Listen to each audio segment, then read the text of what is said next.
in your life, you will have a better life.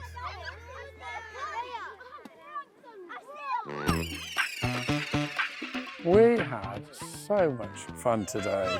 We found dragonfly larvae, damselfly larvae in the pond.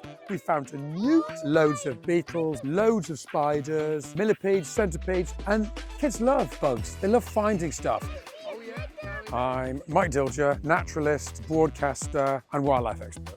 We invited Colindale Primary Year 2, 30 kids, ages 6 and 7, to come over. And they just basically ran all over the place. They were incredibly enthusiastic. Sweep the net through, turn over logs, and they found loads of stuff. And at the end, we pulled it all together and we went through all our treasure trove.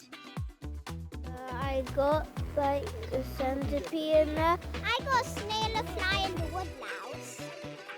They've never ever done a workshop like this where they can actually get out and explore properly. No, so very new to them. They're loving it. They're really, really excited to see all the different animals and creatures that they can find. And they're going to go home and they're going to share everything. And then hopefully they'll then get their parents to bring them here as well and get to sort of experience that with them as well.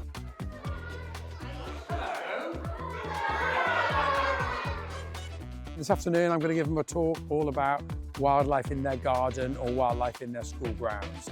We're obviously working alongside Heybourne Park and the new development there, especially with cultivating Colindale. But they've got this amazing urban park on their back doorstep. And it's got a pond, it's got some scrubby areas, it's got some meadow, it's got a whole variety of habitat. Londoners, most will live in flats, high-rises won't have gardens, so obviously the chance for them to get out and explore and to find out a little bit about their world around them actually is really important for them. We need more of these spaces. I think at Cultivate Colindale, they're doing an amazing job. They've got an association with the RHS and Chelsea Gardens, and they're working with a few other institutions as well. They're bringing plants here, they're cultivating them. I mean, it's the most biodiverse part of this whole part of northwest London. But it's not just about putting plants in places where there weren't plants before. It's also about community engagement. They're going to have allotments here as well, so people will be able to grow their own food as well. So I can't speak highly enough of places like this. It's gold dust. You get wildlife in your life, you will have a better life.